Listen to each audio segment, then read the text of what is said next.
çox dəyərli auditoya. Mən Xaraktermanasının üçün speaker Orxan Məhmədov. Vaxt demədən çıxışma başlamaq istəyirəm. Və başlayaq əlləmə olaraq toqquşma nöqtələrindən. Toqquşma nöqtələri oyunumuzda 2 toqquşma nöqtəsi oldu. Bundan farklı olaraq bizim birinci və ikinci argumentlərimiz aid oldu. Üçüncü argumentlərin toqquşma nöqtəsi yaranmadı, niyə yaranmadı, nə oldu, nə səbəb oldu. İndi bunu izah etmək. Başlayaq birinci argumentimiz. Gənclərin şəxsi keyfiyyətləri iş tələblərə cavab vermir. Birinci argumentimiz buydu. Biz burada nə deyildik? Birinci speakerimiz durdu, izah edir ki, gənclərin şəxsi keyfiyyətləri, bir gün bazarları yeterli olmadığından, onların iş standartlarına cavab vermədiyindən gənclər işsiz qalırlar, məsələ işsiz yardır. Apelin komanda bunu nə dedi? Apelin komanda birinci speaker verən tərəflərdən danışdı. Yəni, alıcı olması üçün verici olmalıdır. Bir sözlə təhsil sisteminin pis olması. Yəni, təhsil sistemi pisdir ki, gənclər yaxşı bir gün bazarlara kifayət edə bir gün bazarlara sahib deyirlər. Dolayı olan bunu deyil. Biz burada dedik, anlamda ikinci speaker dedi ki, analogi getirir, Norveçli və Azərbaycanlı. Son nəticədə Norveçli təhsil sistemi yaxşıdır deyən Norveçliyə iş vermirlər. Son nəticədə Norveçli şəxsi keyfiyyətləri yaxşıdır deyənə ona iş verirlər. Bizim Arsaqlar sualları anlamda sual verdik Apelin komandaya ki, Finlandiyada təhsil sistemləri yaxşıdır. Və soruşdu, Finlandiyada işsizlik necədir? Dedilər, tərzindədir. Amma o suala cavab vermədən çəkildi ki, Arifan Paşayevin sualından ki, Finlandiyada işsizlik səviyyəsi. Finlandiyada işsizlik səviyyəsi gün-gündən artıq. Bizim haqqımızda burası vermədik. Olur da yapmaz. Əslində, Arifan istəməli, deyib haqq verib lazımdır. Amma belə bir haqq var ki, Finlandiyada işsizlik səviyyəsi artıq. Təhsil sistemi yaxşı olan bir ölkədə işsizlik səviyyəsi artırsa, artıq etməkdə sisteminin günahı yoxdur. Amma komanda ikinci speaker təhsil sistemindən asılı olduğundan danışdı və beləcə bu argument müzakirə oldu. İkinci argumentimiz nə idi? Gənclər düzgün ixtisas seçimi aparmırlar. Biz burada da danışırdıq. Birinci speakerimiz dedi ki, ixtisas seçimində olan sərt qərarlar nəticədə gəlib çıxarır gənclərin son nəticədə işsiz qalmasından. Apelin komanda birinci speaker təqsirində dedi ki, sərt ixtisas seçimi deyil bir şey yoxdur. Hər bir şəxs öz ixtisasında müəyyən bir şeyə yiyələnib işləyə bilər. Biz buradan danışdıq da. İkinci speakerimiz durdu dedi ki, prestij söhbəti var. Əgər bu saat 100 dənə hüquqşünas oturursa, hüquqşünaslıq tələbəsi varsa, gələcəkdə deməli, hüquqşünaslıq üzrə tələbat çox olacaq. Və indi ixtisas seçimi aparanlar deməli, hüquqşünaslıq seçməməlidirlər. Çünki onlar rəqabətin məruz qalacaqlar, işsiz qalacaqlar. Söhbət bundan gedir. İxtisasın prestijinə aldanma söhbəti edir. Bizim speakerimiz bunu edir. Amma hörmətli Apelin komandanın ikinci speaker yenə təhsil söhbətindən danışır ki, ixtisas seçimində laf prestiji aldanıblar, aldanıblar. Amma yenə təhsil vardır. Valideynlərin təsiri var, uzaq təsiri var. Nə bilim, bir şirkətdən danışdı ki, bu şirkət var, düzgün qanunla aparır ixtisaslar üzrə və bundan heç kimin xəbəri yoxdur. Sizin heç biriniz bundan xəbəri yoxdur, Apelin komandanı deyil. Amma necə olursa, Aman Əkbərov bundan xəbəri var. Aha, deməli, Aman Əkbərov araşdırır, axtarır, tapıb xəbər olur. Siz axtarıb tapmamışsınız, xəbəriniz olur. Deməli, kim açarsınız? Üçüncü argument bu idi. Gəlsən son nəticədə məsuliyyət sahibidir. Bunu yaxud tapışmanızı yaranmalı. Çünki Apelin komandanı bizim argumentini başa düşməlidir. Niyə?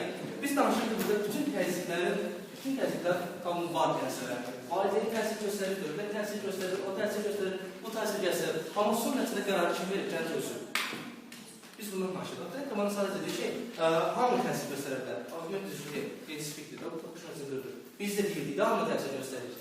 Amma son nəticə, son qərar, son anda gənc öz gələcəyi üçün hansı qərarı verdiyi, o son nöqtədə hansı seçməliysə, mən səhv öz etdirməyə iradəsizdir. Və yaxud iradəsidir. Son nəticədə o şəxsi keyfiyyətindən asılı olur. Və kimdən asılıdır? Gəncin göz ülkədir. Toqquşma Apelin yenə burada enteri basmaq söhbəti aslında mən lazım deyil, kitablara çəkmək, düzgün anlamca deyil. Keçən olayı analizlər bir qədər mövzudan danışmaq istəyirəm. Çox başımızda anlatmayayım. Mövzu necə idi? Apelin komandanın mövzunu yəni düzgün başlayır. Sual da verdim Apelintə, deyir ki, mövzu belə səslənir. Gənclərin məşğulluq probleminin artmasının səbəbi birbaşa olaraq gənclər özüdür. Amma Apelin nəsə bilavasitə sözündən istifadə edir. Bilavasitə yox, birbaşa. Biz nəyə yiyək ki, mövzu bizə birbaşa sözünü qoyur? Valla bizim günahımız yoxdur, mövzuda var birbaşa sözü. Yəni, siz müzakirə edirsiniz, gənclərin məşğulluq probleminin artmasının səbəbi gənclər özüdür. Siz bunu özünü müzakirə edirsiniz. Amma mövzu birbaşa gənclər özüdür və biz bunu təsdiq edirik. Yəni, birbaşa son anda, son qərarı verənlər. Dolayı təsdiqlər yox. Valideynlərin təsdiqi gəldi gəncə, gənc səbqərar.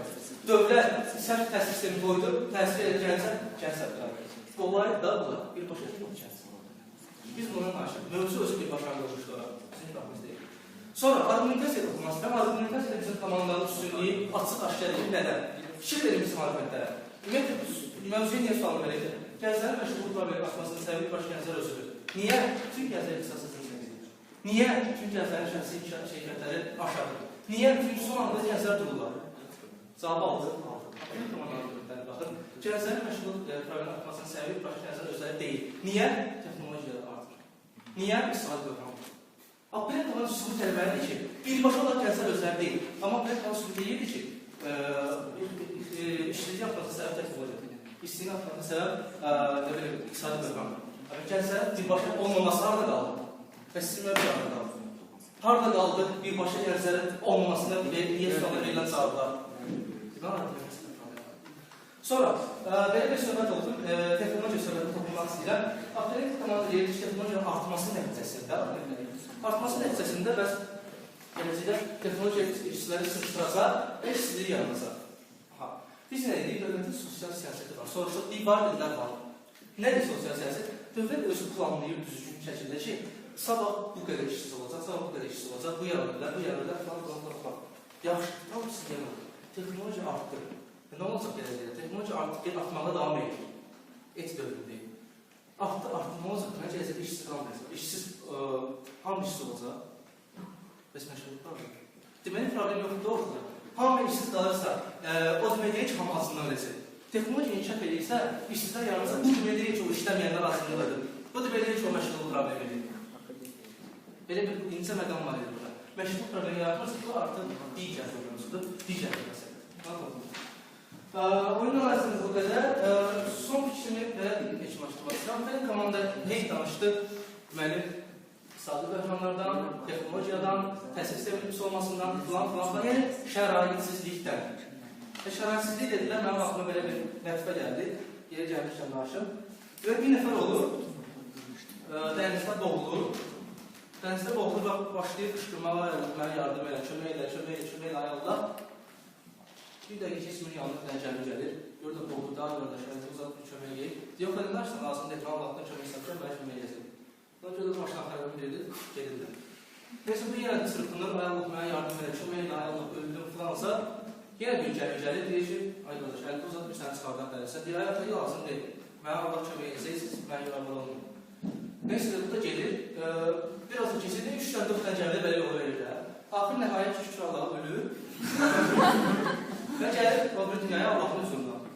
Gəlir, Allah dayanır, deyir ki, mən sən ki, ədalətli Allahsan, ey uz Allah, sənin ədalətin var, sən deyirsən, mən yardım edənləri yardımsız qoymaram. Və 3 saat da orada qışqırıram, mənə yardım edirəm. Niyə mən yardım edirəm? Allah kişi olar. Allah da deyir ki, ay adamdır, sənə 3 dənə, 4 dənə gəmi göndərmişim. Səncə onları kim göndərmişim? Mən göndərmişim də. Sən niyə onlara geri təbdir, niyə onlara kömək istəmədin? Buradan çıxaracağımız nəticə nədir? Hey, öz şikayət eləsəydi ki, şərait yoxdur. Nədir edilsək ki, bizim üçün nəsə yaradılmır?